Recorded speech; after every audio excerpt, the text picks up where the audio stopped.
The total revenue for the 2021-22 financial year was $40.3 million, down 6% from the prior financial year of $42.6 million. $19.1 million was allocated to GIPL member program funding, which was a decrease of 6% from the $20.4 million allocated in 2021.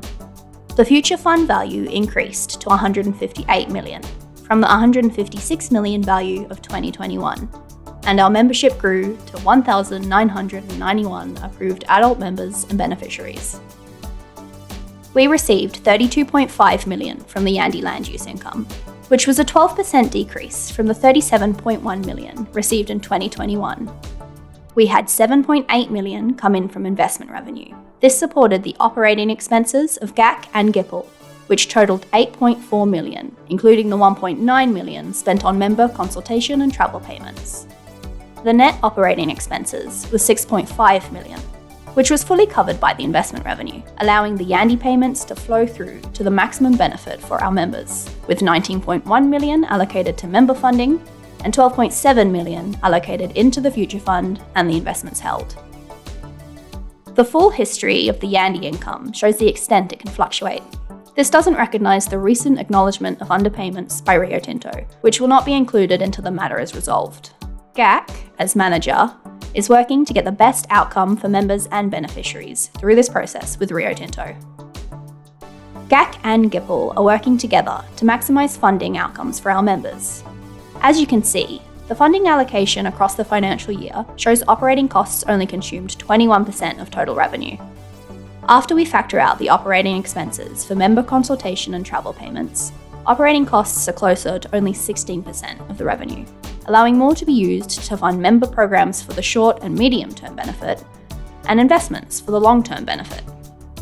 With $156 million carried forward from the 2021 financial year, after factoring in the new allocation of revenue, the acquisitions of fixed assets, and the fluctuation in investment assets values, the future fund has grown to $158 million as at June 30th, 2022. We balance our GIPL Trust investments across various investment types to manage risk, while providing opportunities for revenue and value growth. Each segment carries its own risk and reward outcomes, with the areas of highest potential revenue and growth usually carrying the highest levels of risk. Over the years, our investment portfolio has continued to grow. You can see that financial investments still make up a large part of the funding allocation, but recently we have increased our investment into property in support of the GIPL housing program.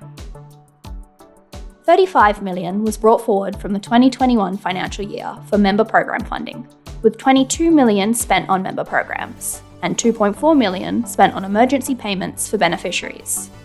With the new allocation of $19 million from this year's revenue, $29 million was carried forward for the 2023 financial year, with $16 million allocated to the 2023 GAC budget. The finalisation of the 5-year and 25-year joint strategies from the GIPL and GAC boards was completed in August 2021.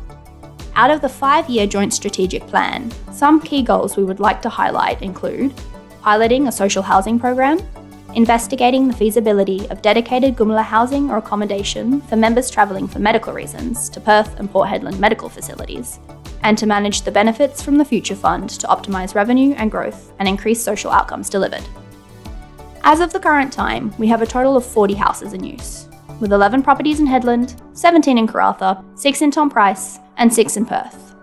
And 5 of the Perth houses are designated to support members who are undertaking medical treatment. Thank you to all members and beneficiaries, GIPL staff, and boards for the 2021-22 financial year. We can't wait to see what we achieve for the next one.